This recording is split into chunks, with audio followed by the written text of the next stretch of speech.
नमस्कार। आज हम ब्रह्म मुहूर्त और ध्यान विधि के विषय में चर्चा करेंगे। यह एक ऐसी शक्तिशाली ध्यान विधि है जिसका नियमित अभ्यास केवल 11 दिन में आपकी किसी भी मनोकामना या इच्छा को पूरा कर सकता है। खास बात यह है कि इस ध्यान विधि का अभ्यास ब्रह्म मुहूर्त में करना होता है। सबसे पहले हम ब्रह्म मुहूर्त के महत्व पर विस्तार से चर्चा करेंगे। उसके बाद हम ध्यान विधि की विशेषताएं को समझेंगे। ब्रह्म मुहूर्त प्रातः काल के उस विशेष 1 घंटा 36 मिनट के समय को कहते हैं, जो सुबह 4 से 24 लेकर सुबह 6 बजे तक रहता है। हालांकि इस विषय में कुछ और मान्यताएं भी हैं। अगर हम प्राचीन ग्रंथों का अध्ययन करें तो उनके अनुसार रात को 4 कालों में विभाजित किया गया है। पहला काल है रुद्र काल, जो शाम 6 बजे से लेकर रात 9 बजे तक प्रभावी रहता है। इसके बाद दूसरा काल है राक्षस काल, जो रात 9 बजे से लेकर 12 बजे तक प्रभावी रहता है।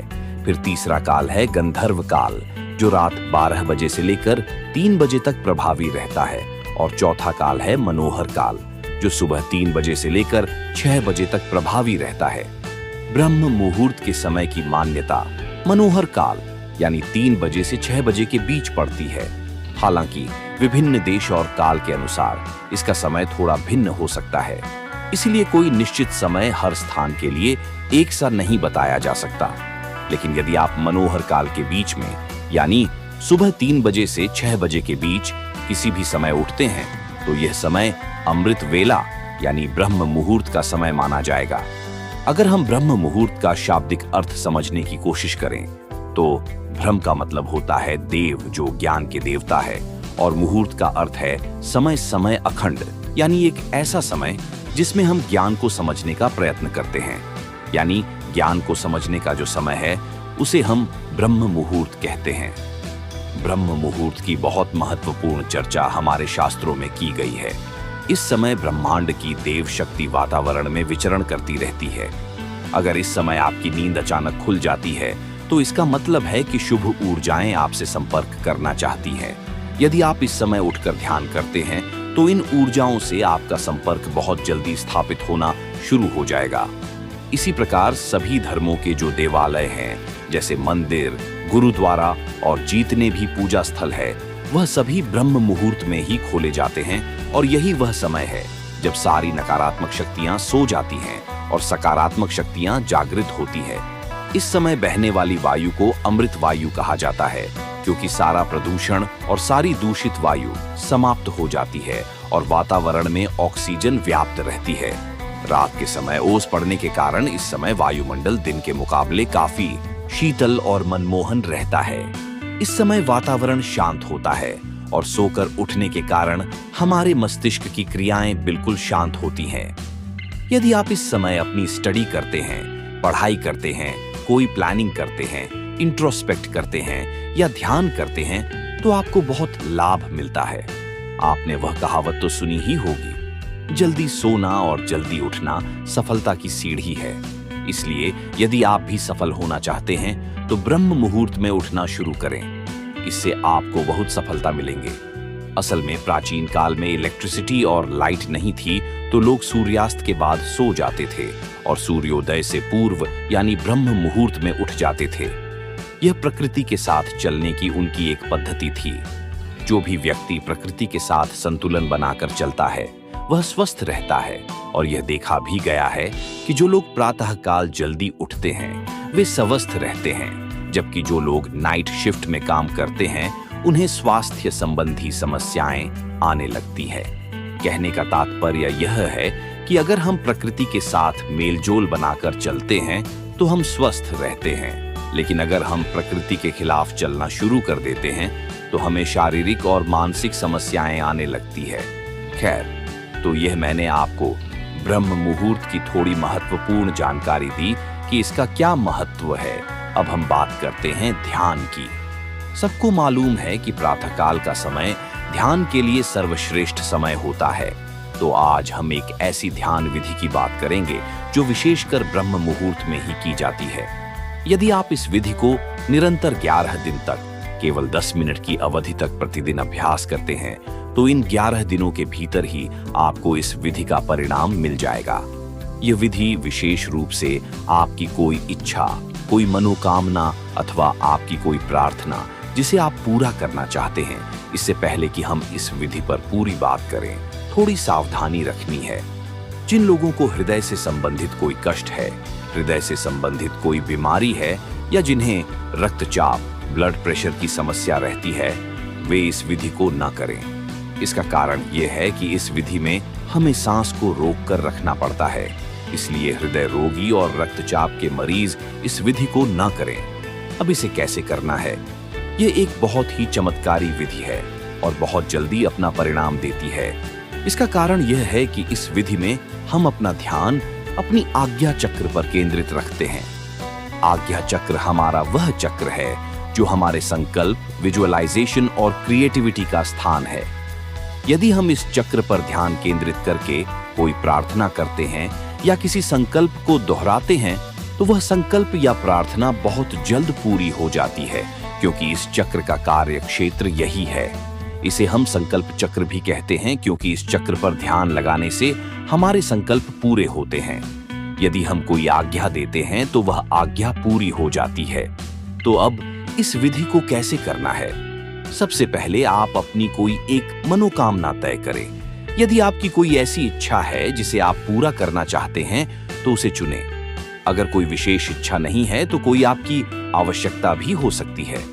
उदाहरण के लिए, आपने बहुत कठिन परिश्रम और लंबे समय की पढ़ाई करके अपने जीवन में एक ऐसे मुकाम पर पहुंच गए हैं कि अब आपको एक अच्छी नौकरी मिलनी चाहिए, सरकारी नौकरी मिलनी चाहिए, लेकिन आप संघर्ष कर रहे हैं और नौकरी नहीं मिल पा रही है। ऐसी कोई भी इच्छा जिसे आप पूरा करना चाहते हैं, उसे चुनें। एक बार जब आपकी इच्छा तय हो जाए तो 11 दिन तक उसी इच्छा की पूर्ति के लिए इस ध्यान विधि का अभ्यास करें। इसके लिए सबसे पहले आप अपनी एक मनोकामना को तय कर लें। जब आपकी वह इच्छा तय हो जाए तो आपको क्या करना है? सुबह ब्रह्म मुहूर्त के समय उठे और उठने के बाद फ्रेश होकर यदि स्नान कर सकते हैं तो अच्छी बात है, नहीं तो केवल मुंह और हाथ अच्छी तरह से धो ले, यह भी ठीक रहेगा। इसके बाद अपने घर के मंदिर, पूजा स्थल या ध्यान कक्ष में ध्यानस्थ होकर बैठ जाए। ऐसा स्थान चुने जहां से बाहर की शुद्ध वायु आपके कमरे में प्रवेश कर सके। इसीलिए इस विधि को प्रातःकाल और ब्रह्म मुहूर्त में करने का सुझाव दिया गया है, क्योंकि इस समय आपको प्राणवायु की जरूरत रहेगी। तो ऐसे स्थल पर बैठे जहां से खुली हवा आपके कमरे में आती रहे। जब आप ध्यानस्थ होकर बैठ जाइए तो कमर और गर्दन सीधी रखें, दोनों हाथों को घुटनों पर रखें और पहले 2-3 मिनट अपने आप को शांत करें और स्थिर करें। जब आपका मन शांत हो जाए, शरीर स्थिर हो जाए, तब आपने क्या करना है? सबसे पहले आप अपना ध्यान अपने आज्ञा चक्र पर लाएंगे।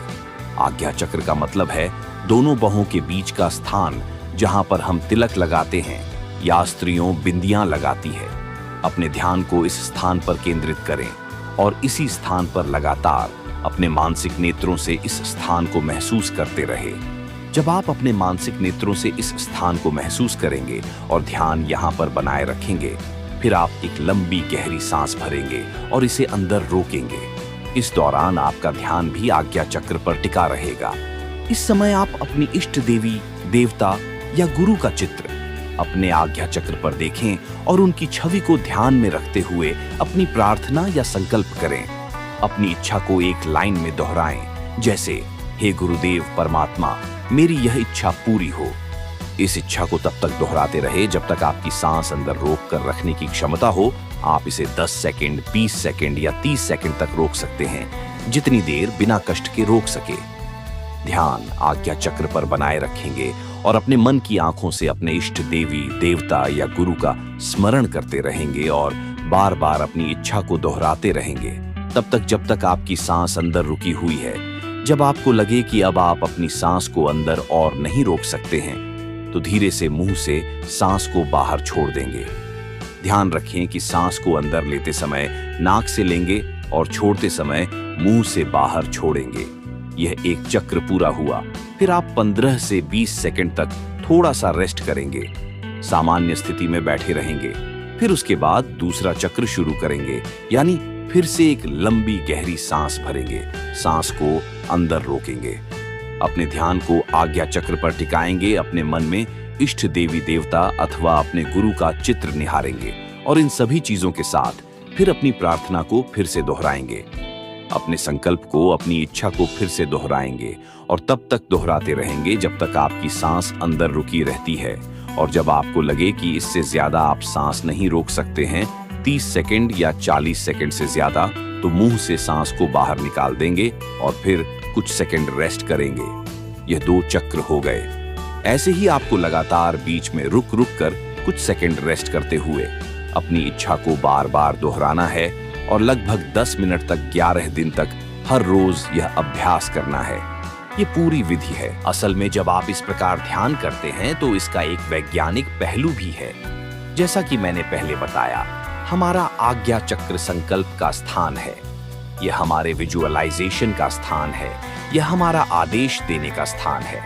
इसी कारण इसे आज्ञा चक्र कहा जाता है, क्योंकि इस स्थान पर आकर हम कोई आदेश, प्रार्थना या संकल्प करते हैं तो वह आदेश, संकल्प या प्रार्थना पूरी हो जाती है। हम जो भी आज्ञा चक्र पर ध्यान केंद्रित करके किसी चीज की मांग करते हैं वह पूरी हो जाती है, क्योंकि यह इच्छा पूर्ति का स्थान है। और दूसरी बात, जब हम इस प्रकार से सांस को अंदर रोकते हैं तो क्या होता है, हमारी पूरी बॉडी में एक आपातकालीन स्थिति उत्पन्न हो जाती है। जब हम इतनी देर तक सांस को रोकते हैं तो हमारा दिमाग रुक जाता है, हमारे विचार रुक जाते हैं। क्यों? क्योंकि अब आपके पास विचार करने का समय नहीं है। अब एक आपातकालीन स्थिति बन जाती है जिसमें आप आराम से विचार नहीं कर सकते। इसलिए अब आपका सारा ध्यान, यदि आप किसी एक चीज पर केंद्रित करेंगे तो उसी स्थान पर आपका ध्यान लग जाएगा, यानी आपका मन पहले से अधिक एकाग्र हो जाएगा।